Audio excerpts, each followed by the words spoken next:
Welcome, everybody, back to the Squatchers Lounge podcast, Season of Encounters. That's right. I lowered the music, hoping you can hear it a little bit better. We'll see. Portage County, Ohio seems to be a hot spot, unlike any other. Kind of a strange place when we see it on the map. Got a little bit of news up front, a Quasi rewind, and a brand new camping tips for stupid. So we're going to have a fantastic night here tonight, live on the Squatchers Lounge podcast. Thank you, everybody, for being here. My name is the Reverend Jeff Kelly, and I am the shepherd of lost sheep. It's probably not spelled right, but what the hell?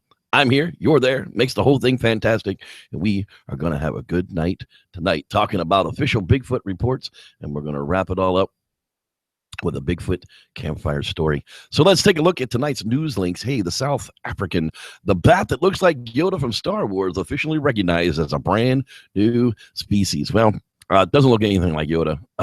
No offense, guys, but you're really stretching on this one. The unusual fruit bat, also known as the bat that looks like Yoda from Star Wars, has officially been recognized as a new species. The bat initially earned the nickname because of the unusual resemblance to the Star Wars Jedi Master. The bat is said to have a rounder jaw than similar fruit bats and even looks like it is smiling. After some extensive research, the bat, who was discovered in a remote rainforest situated in Papua New Guinea, formally registered as a newly identified species and has been renamed as the happy hamahamas tubed nose fruit bat. Yay. Well, isn't that fantastic? It just doesn't look anything like Yoda to me. I'm sorry. Okay, here's a good report coming out of this week. If it ever seems to want to load, it was loaded a minute ago. Advertising sucks. We'll see if we can come back to it. Clip Brackman gives us what is this with links tonight? Holy friggin' crap. Thanks, Google. Seriously, I mean, these links were literally loaded minutes ago. Well, let's try the Middleborough, Kentucky. Is it going to let us read this one today? I don't know if it will. Seriously, this never happens. I'm not really sure what's going on with Google tonight. We're going to try and get through this. No, they're all going to do that to me. Well, fantastic. There we go. ClipPerEckman.com posted up surveillance for your rural home just became a whole lot easier. Getting photographic or video proof of Sasquatch is just about the hardest thing one could try to do, but opportunities are perhaps best when Bigfoots come around rural properties with some regularity. Advances in fancy electronics drop in price, more and more people have access to cool gadgets, and it keeps an eye on things. Well, we're going to be looking for something else, just living on your property. There's all kind of neat stuff out there now. There's FLIR technologies coming way down in price. You can get stick on like 180-degree cameras that'll look out any particular window. Outside picture takers that will literally last for 6 months on a pair of AA batteries. I mean, it's just crazy the kind of technology that we're getting along with. So keep your eyes out. Stuff is definitely getting cheaper. Here we go. Finally, Kentucky Bigfoot.com. Apparently Bigfoot casually walks away. Michael, the witness, in Bell County near Middlesboro, Kentucky. Apparently the date of the encounter was 1994, but the story has come out in 2017. That's right, just August 3rd, when the witness was 14 years of age at the time of the sighting. He's 39 now. Over the years, nobody believed his story, thus he stopped sharing it. Recently, he decided to Google Bigfoot sightings in Kentucky, and after rehashing his sighting with his mother, so he sent us a text. Michael was tent camping with some cousins at the edge of Cannon Creek Lake. 2 tents were placed at the junction of the road and the lake. They were the only ones camping at this location for 2 nights. On the morning of the sighting, Michael was the first to wake up. As he crawled out of his tent, he looked through the still smoldering campfire and noticed a large creature hunched down by the water. He could not tell if it was drinking. It was a large and dark brown. At first, he thought it was a bear. As Michael stood up, the creature also stood up.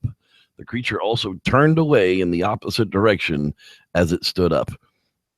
It very casually walked away on 2 legs. It had long arms and walked slightly hunched over. looked in my direction, and it walked slowly. Now, that's really, really cool. We're getting it updated in 2017, 1994. That wasn't a time that people would accept Bigfoot sightings. If you're loony, if you I saw an ape man in the woods. No, you didn't. Don't tell nobody you did, because everybody will think you're nuts. Hi, see my nuts? That's right. I am insane. Well, we might not be able. There we go. Finally, thank you, Google. The spokesman review how I almost became a believer, exploring the Bigfoot phenomenon in eastern Washington. This was an article about Cliff Barreckman, which was actually nice. It was pitch black darkness atop a mountain near Walla Walla. Cliff Barreckman let loose the biggest howl I've ever heard. It echoed through the surrounding valley for several moments, then silence. Barreckman, a Finding Bigfoot co-host, Cullen Mulvaney, a spokesman review photographer, and I held our breath in anticipation. Nothing howled back, though I admit I half expected it to. A few minutes earlier, we had been walking along an old Forest Service road in the Blue Mountains when Barreckman stopped to bang on some trees with a special bat. The attempt, he said, was to initiate the sound Bigfoot creatures are said to make to communicate with one another. It could have been anything. Maybe another animal, a couple of rocks falling, or maybe I imagined it. No one else heard anything, but in my mind, I'm sure I heard something clap back ever so faintly. It wasn't enough to turn me into a Bigfoot believer, but it made me want to believe. It's a great article. I would definitely, thespokesman.com, if you just search for Bigfoot, it pops right up. Abby Lines is the lady that wrote this one, and really, it was a fantastic read. Go through the rest of it and enjoy it. I would like to go squatching with Cliff sometime in the near future, and I bet you I can make that happen. HuffPost, which is a site I rarely ever want to even be bothered with because it's anyhow. They asked the question, do you want to watch the eclipse with the Sasquatch? Well, there's a map for that. That's right. Apparently, watching the total eclipse of the sun is a once-in-a-lifetime experience for most people. So is seeing Sasquatch. If you're looking to cross both items off your bucket list at once, here's a map that shows the locations of Bigfoot sightings inside of the pathway of totality, giving you a chance to see the eclipse with a hairy new friend. This is really weird. The total eclipse is coming up on the 21st. The meteor shower is also going to be peaking right around the 21st as well. And here it is. They're showing you the Bigfoot locations that the Bigfoot sighting locations that are going to be in the totality of the solar eclipse. And it's going to be very strange to see what happens. Deer season opens on the 20th here. So there's going to be a crap load of deer hunters out in California hunting during the total eclipse. Now, we won't actually see a total here in Sacramento because we're down yonder here a little bit in the valley. It'd be really interesting to see what the animals do when the sun goes dark outside.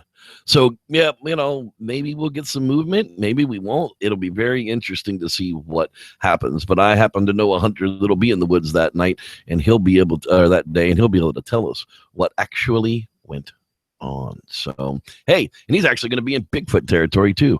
Imagine that. And that's all we've got for the news this week. Although I do kind of have to bring up something. Les Stroud has been working hand in hand with Todd Standing for a long time, and apparently some of that karma is starting to come back on him. And I caught this post on my Facebook feed the other day, and I figured I would share it with y'all because it's like, wow.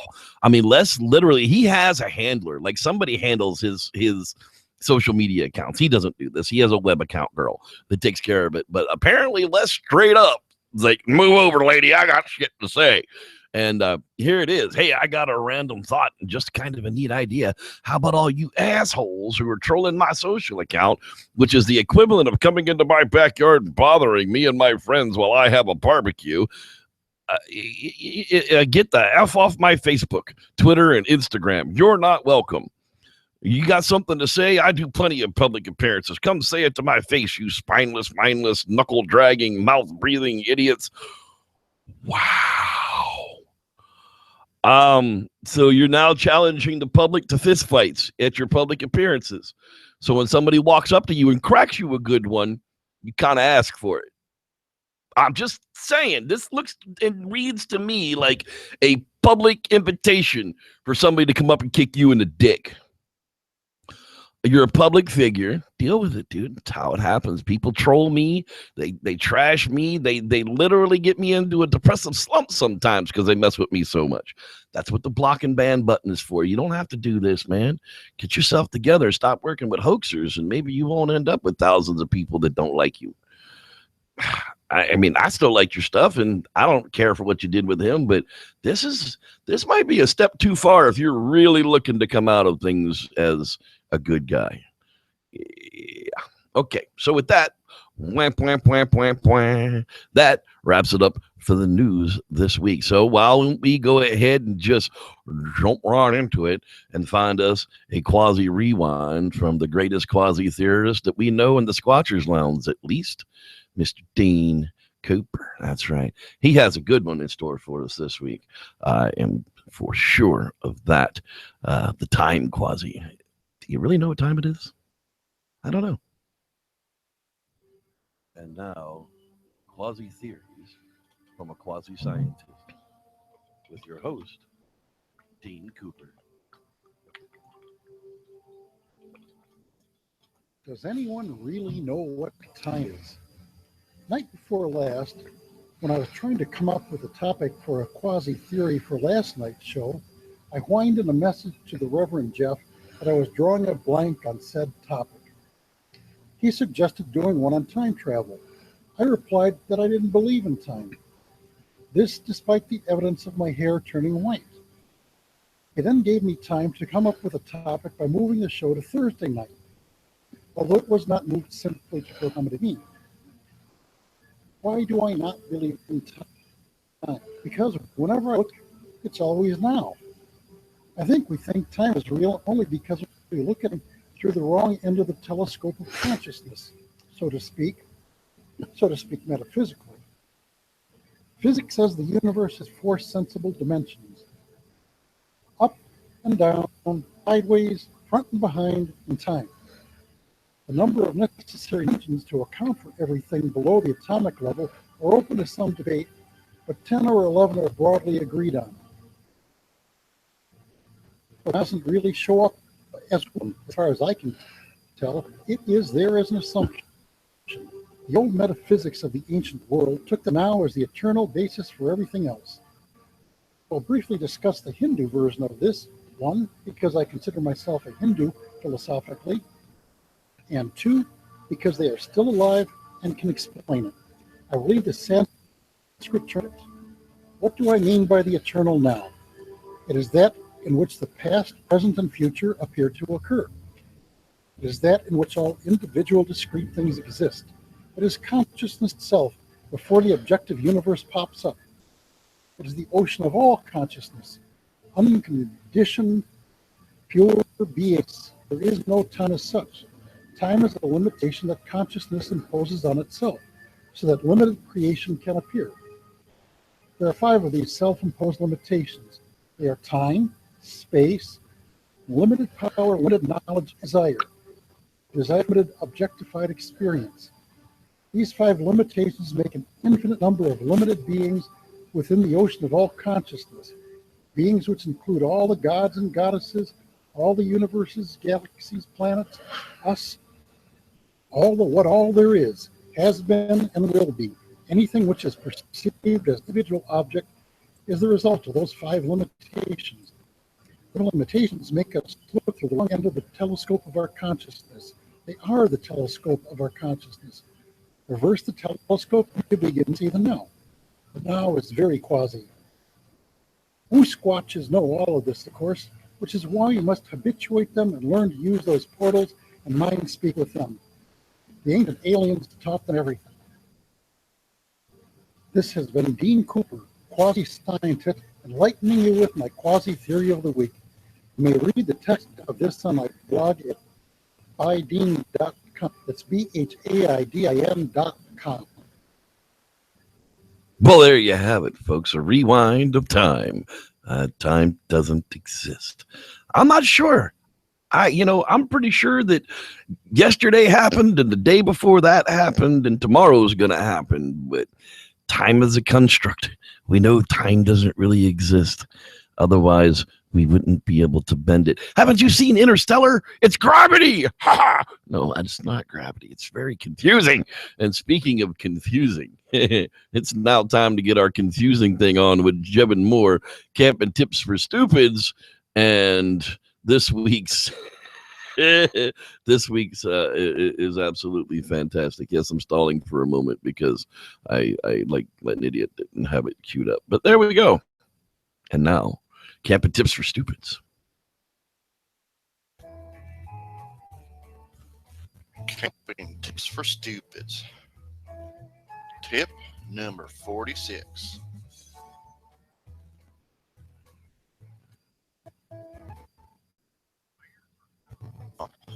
I mean, dumb.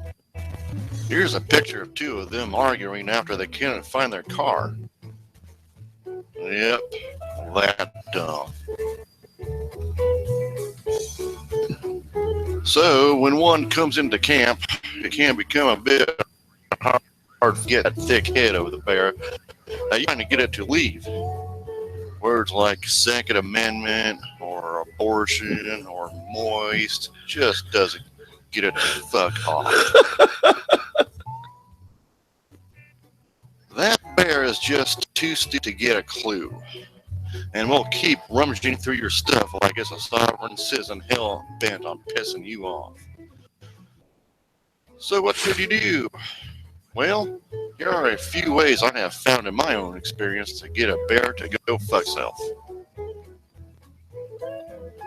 Number 1, get Wild Bill from that famous monster hunting TV show, Mountain Monsters, to come running out of your tent in his famous whitey tighties and cowboy boots.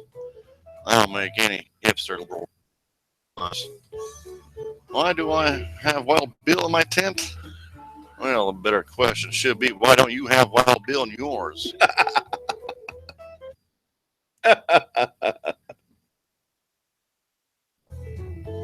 Number 2, weird Japanese product commercials.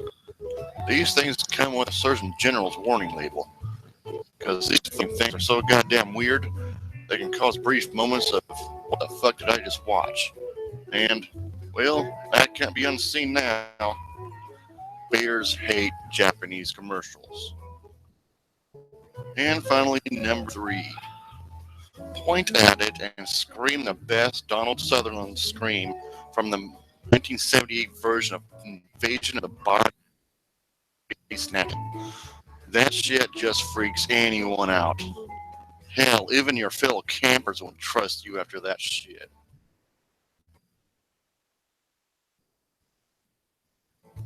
Now, I'm sure that there are hundreds of other ways to get a big dumb bear out of your camp.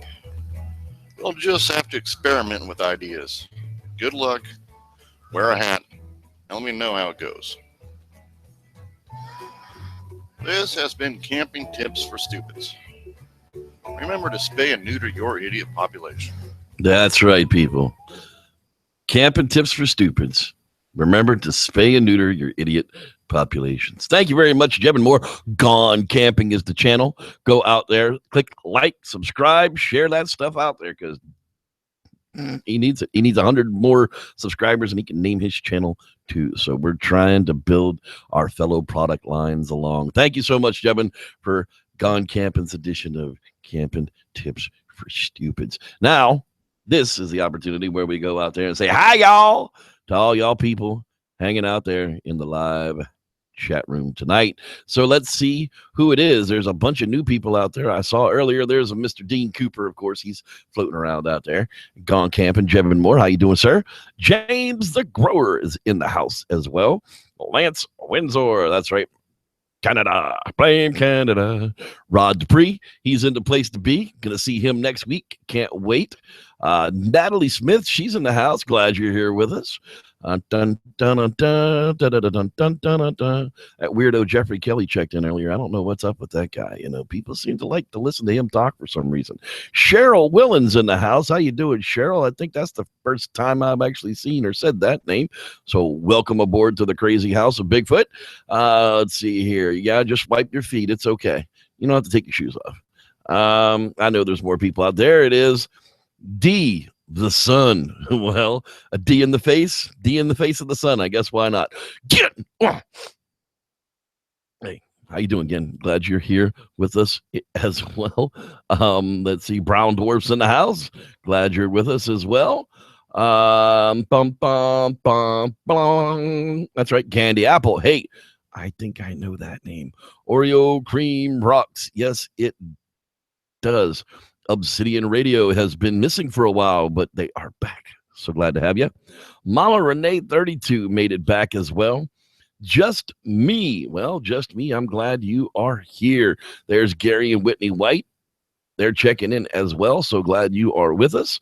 I know there's more of you out there. If you haven't said hello by now, I might not be able to get to you because I'm getting to the bottom of the line here. Let's see here. Big Racers checking in as well.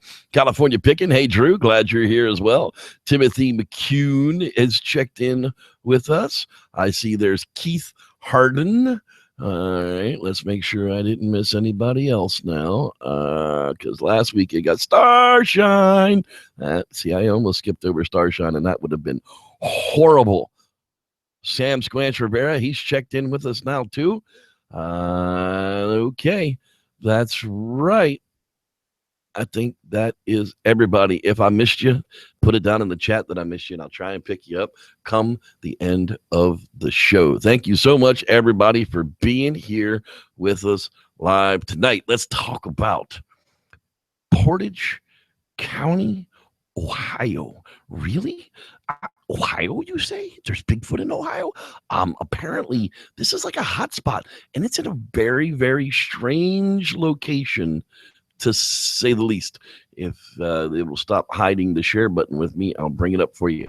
There it is. West Branch State Park. But as you can see, I'm going to back it out here just a bit. Let's get this out of the way as well. We are right outside of Cleveland to Youngstown, Ohio. You don't say? Well, the Ohio Valley is a very strange place. And yes, we did build up all of this area. Once upon a time, this would have been one giant forest. And it would have come all the way down from the western side of the Appalachians, and it would have just been one giant forest. It pretty much run right into downtown. Saying that, what do we have here? Well, we most likely got a cutoff relic population of Bigfoot that were here long before we built all this other crud in their way. So saying with that, I was really surprised that Portage County was the highest number of reported Bigfoot sightings in the area. So let's go ahead and take a look at some of those. And there's quite a few of them tonight. Bigfoot campfire story is like 13 minutes at the end, so don't close out for that one. It's a really good story. 1962, so we're pre-Patterson here. Audubon Sanctuary near Pioneer Trail and Page Road in Aurora, Ohio. Wasn't that in oh God, what was that? Wayne's World, party time, excellent. No, he was in Aurora, Illinois. That's right. Nearest road was Pioneer Trail. He rode his bike to the Audubon Wildlife Area when he was 10. As he entered, I saw a strange man walking south towards the road, towards Pioneer Trail, maybe 50 yards from me. Don't remember seeing any lower half of the body. After a short while, I realized that this was not a man. I remember reddish hair appearance, and then I left quickly. I don't remember any of the other details about this animal's appearance. Had no idea what I saw at the time. Bigfoot was an unknown concept. In fact, never associated the experience with Bigfoot until recently, and the story was brought to us back in 2002. No follow-up to that particular report. All righty then, we just did that one there twice. Okay, large footprints, area of matted grass, and sounds of bipedal footsteps noted along the shores of the Aurora Lake. In 1976, summertime, Portage County, Ohio, near the town of Aurora. Closest roads were Cochran Road and Colony Drive. In the summer of 1976, I was playing along the shores of the Aurora Lake when I came upon a very large set of human-like footprints. There were two very in clay and a lot more less recognizable in hard soil. My best estimate was the tracks were at least 15 inches long by 7 inches wide compared to my size 8.5 women's shoe. They were enormous. Not knowing about Bigfoot, I passed them up as a case of mistaken identity or just a practical joke. I could clearly see 5 toes on both tracks in the clay. The one thing I remember most was how impressed I was about those tracks. The following summer, 1977, I wanted to show a girlfriend, Jane, of mine, the area where I played my entire life as a kid. As I just after my senior year of high school, when we decided to take a hike into the woods so I could show her my favorite tree I played on my whole life. How I knew my way to this spot was by following the creek bed into the area until we reached my hangout spot. Upon arriving at the spot, I noticed something very strange on the right side of the creek bed. At about 20 feet away, there was a strange matted down area that I have never seen in the 10 years of coming here. It looked like something had matted down all the 4 to 5 foot weeds into some sort of bed or nest. The area was at least 8 feet wide by 14 feet long. The strange thing was that the outer bushes and trees weren't bent outward from the middle as if done deliberately. As my friend and I checked out this strange thing, we both heard the sound of heavy footfalls coming towards us. We tried to see the source of the footfalls, but the foliage was so thick we couldn't see anything. As the footfalls got closer, the sound of breaking twigs were heard with every step. Being an outdoor person all my life, as well as an experienced hunter, I know for a fact that whatever was coming towards us was bipedal and wanted us out of there. Being very frightened, we slowly made our way back to the road via the creek bed. Whatever it was followed us all the way to the road. As we looked into the trees, we could hear it moving through the foliage, not getting closer than 100 feet away. I never mentioned the word Bigfoot to my girlfriend in fear of ridicule. Now I know that he was responsible for the footprints found the previous year at Aurora Lake, less than a half mile away. I never told anyone about this incident until just recently. Yeah, that would be creepy. You found big footprints less than a half mile away in a bedding down area, and something's paralleling you through the woods, which is like a lot of the reports we hear. That would creep just about anybody out. Okie dokie.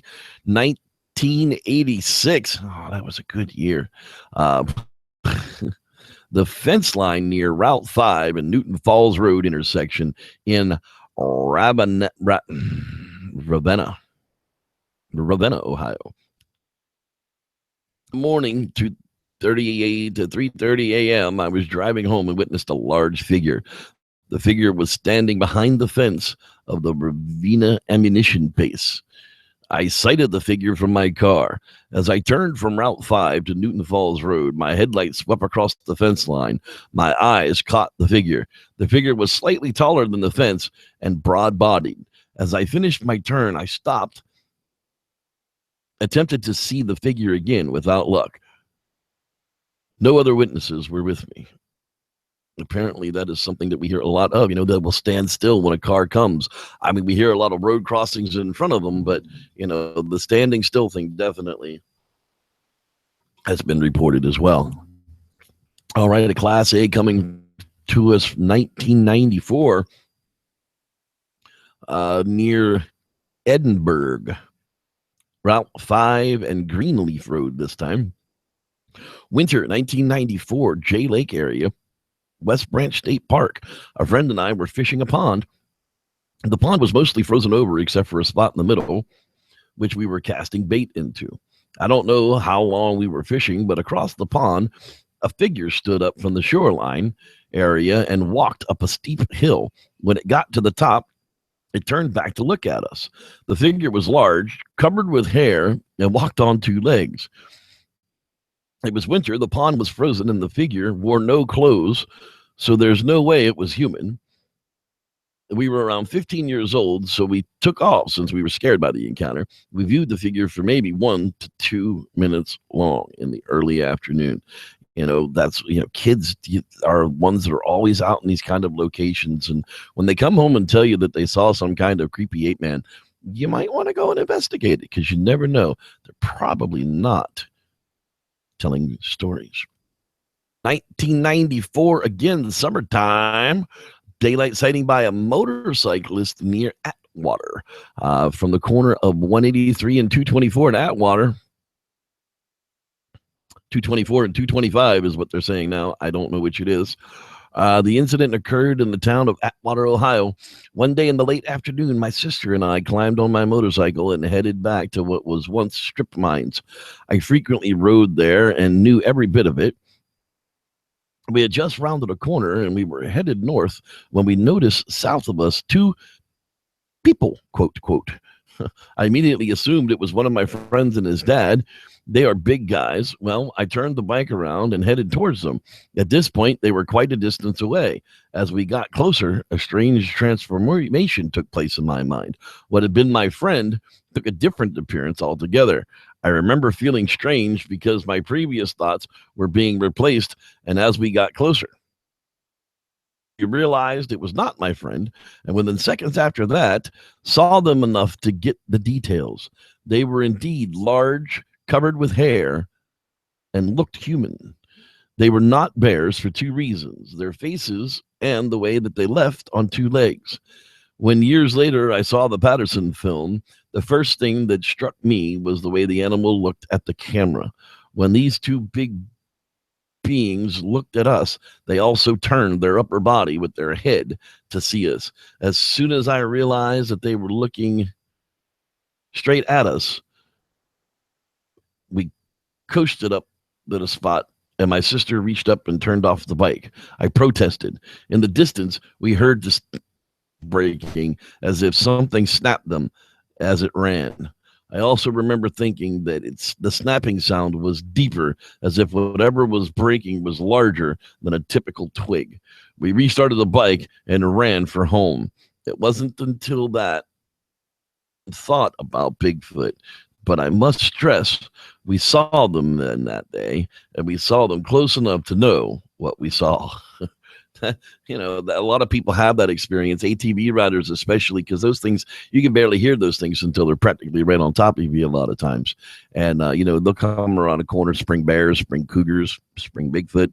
You don't really have a camera running exactly then. And by the time you get one out and going, they're long gone. So I can understand it. Along here, the year 2003. Now this one, a little interesting to stomach, but we'll see. Ongoing encounters with Fang on old family land. Near Ravenna again.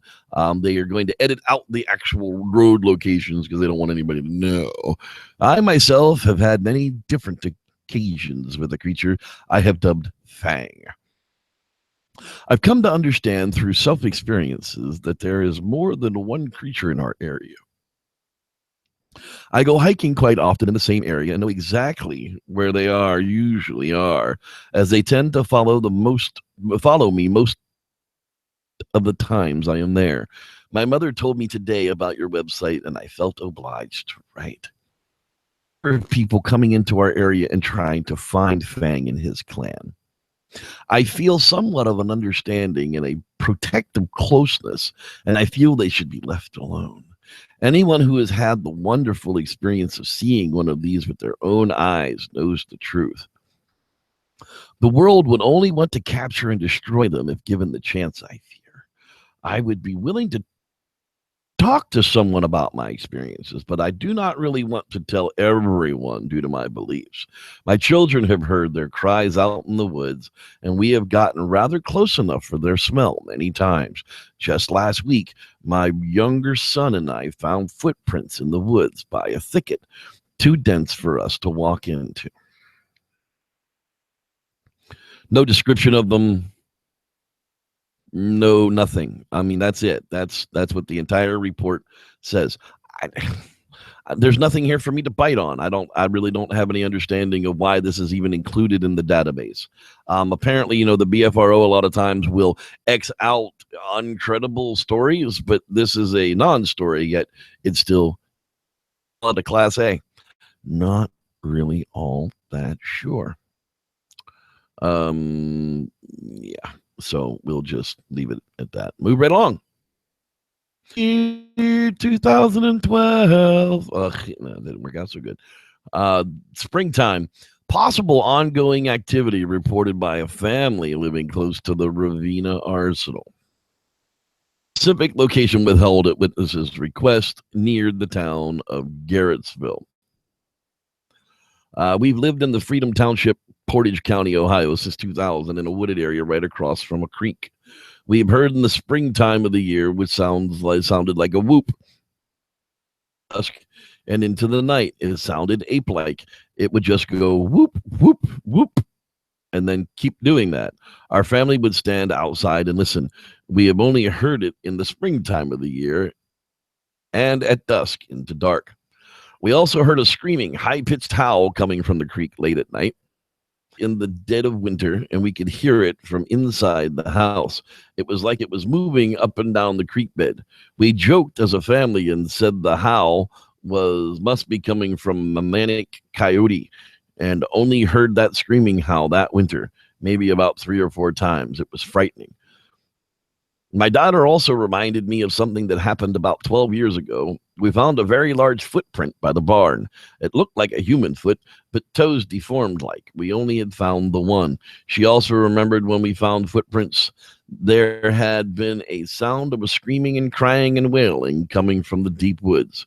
We all saw the footprint and heard the wailing. I think that's what we were hearing. We never thought about a Bigfoot making these sounds, but my husband was on the YouTubes and came across the video that makes the Bigfoot sounds, and there you have it. So now it's a Bigfoot, don't you know? Hey, very well could have been people living in strange places close to creeks on land that used to be forested for thousands of years. Very well could be dealing with relic populations of the Sasquatch. The year 2010, wintertime, December, near Atwater. Closest road is Fewtown. December coon hunt on Fewtown Road, the dog training grounds. Me and 3 buddies lost our dogs. The Garmin GPS wasn't working, so we couldn't track them.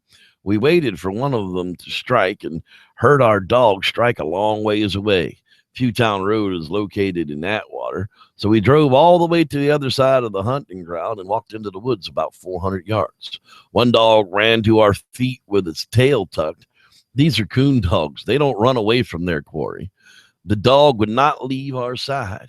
We had one dog 70 yards away where he was treeing a coon. He stopped strike.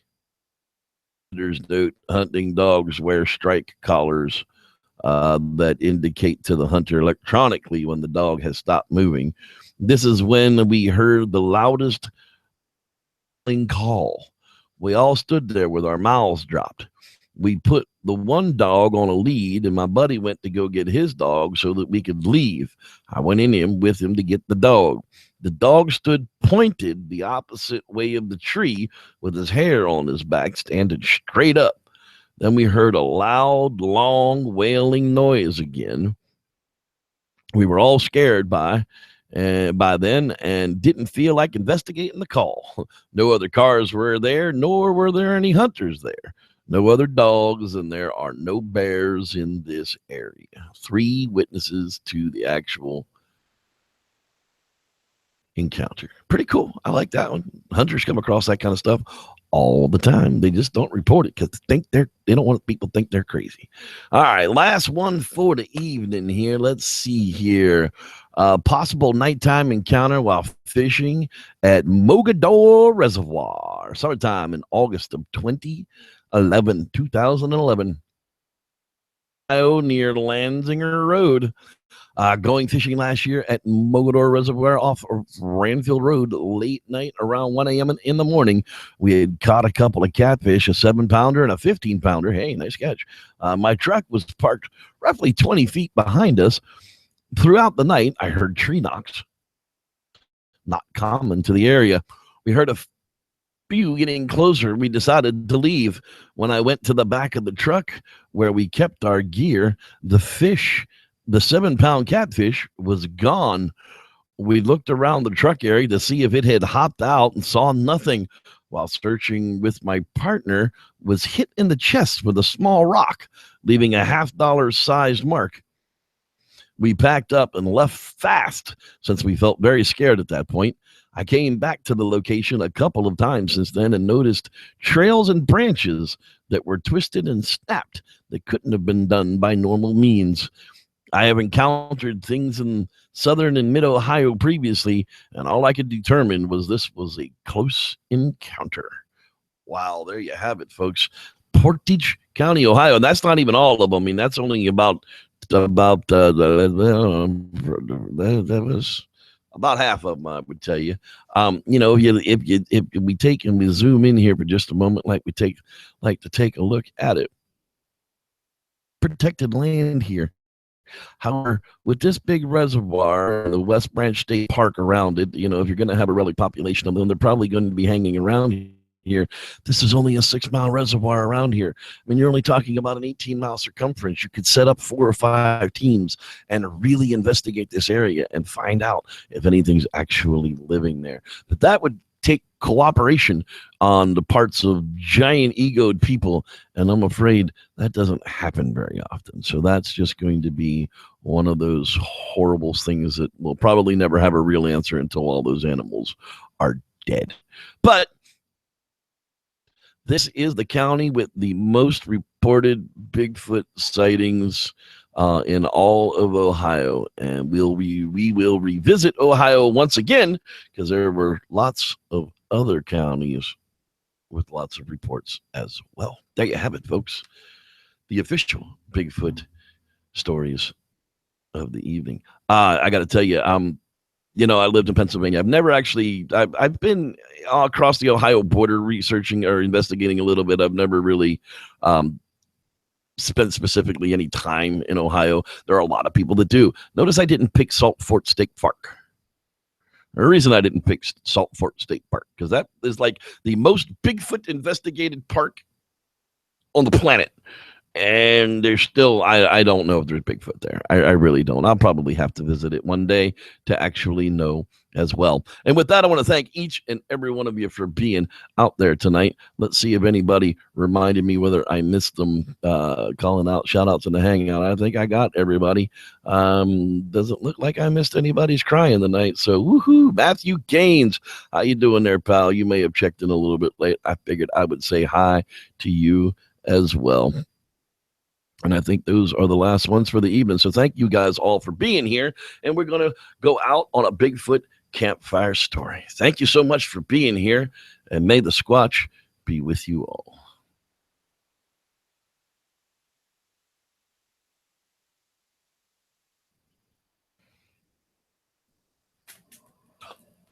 What the? Did you guys hear that?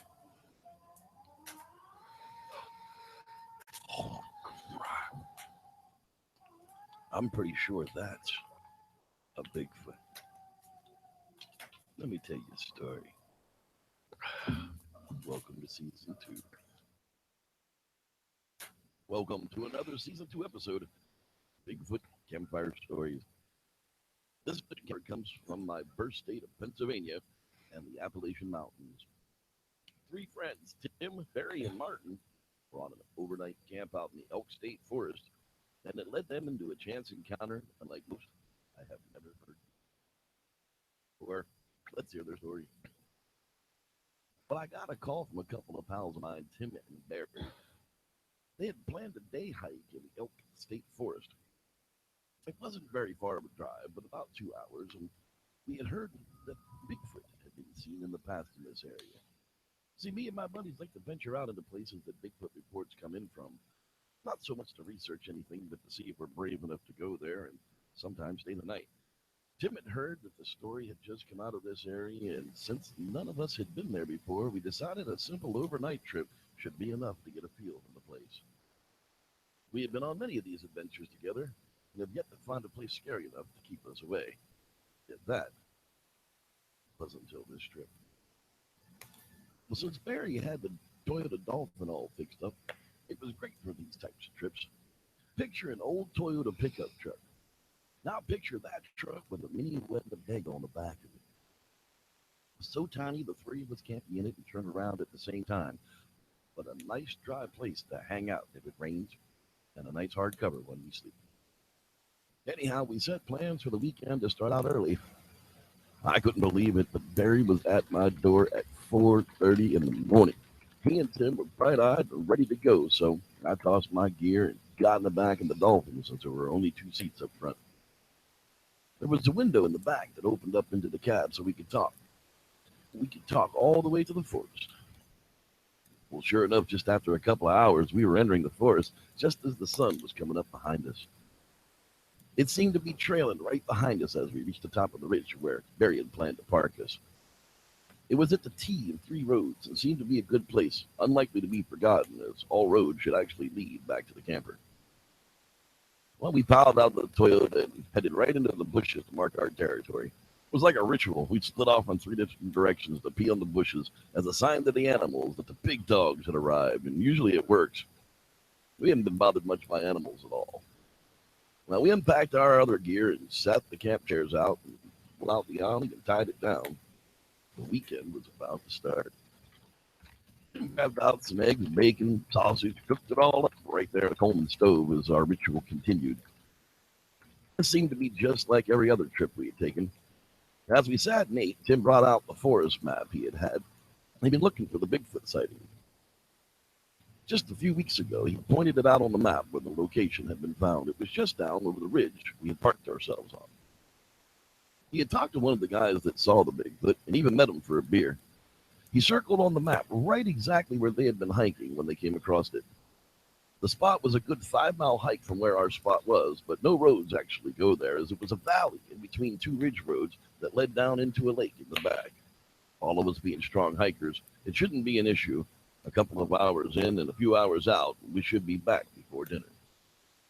Well, Barry wrote a note and left it at the camper as to where we were headed with the date, the time, and our expected return time, so if the ranger comes by, he'll at least know what the intended plan was. We geared up for the hike and headed down off the ridge towards the valley. At first, it wasn't bad at all. A slow descent into a pine bottom, but after the first mile or so, it started to get a little hairy. Not so much they kept us out, but most smart people would have reached the first 12-foot rock face and turned back rather than anchoring a rope and dropping to see how much further we could go.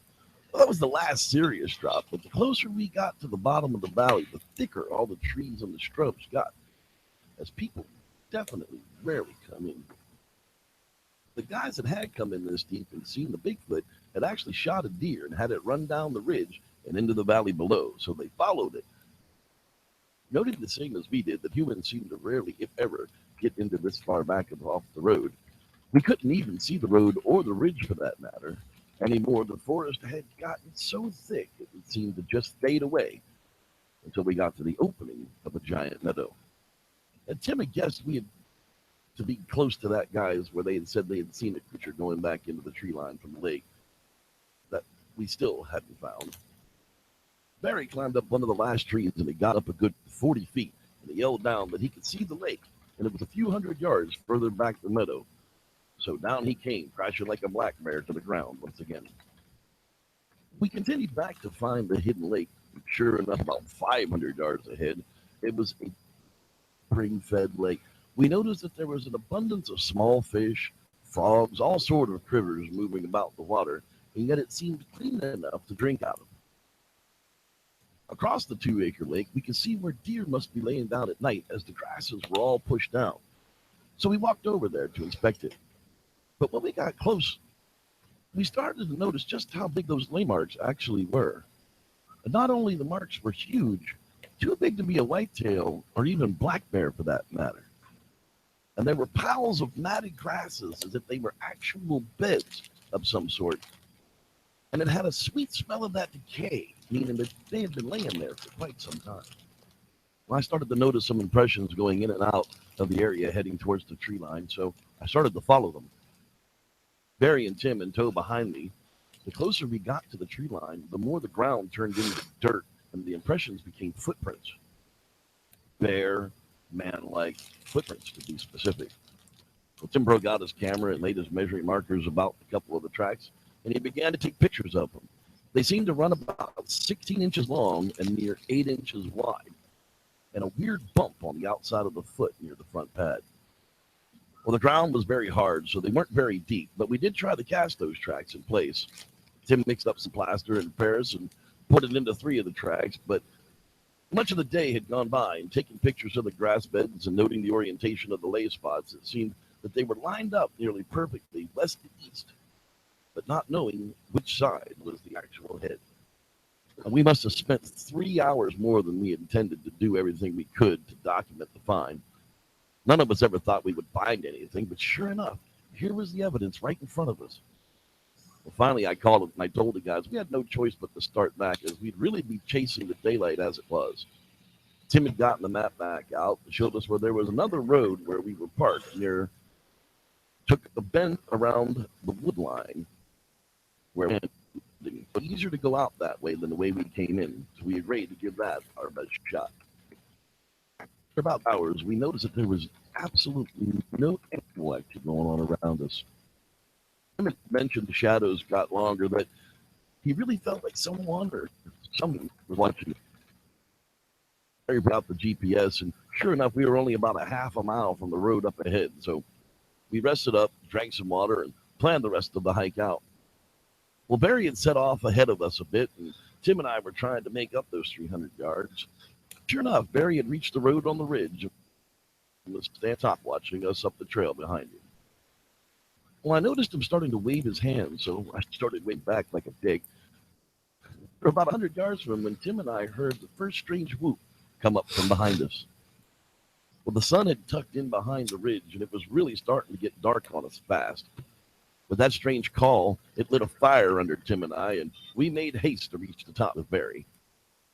Once we were there, he told us that there was something behind us trailing us in the wood line. He could see a shadowy, dark figure paralleling us, and then we heard the loud whoop, and it ran off in another direction and was gone from sight. And we had all decided that this was enough for one day.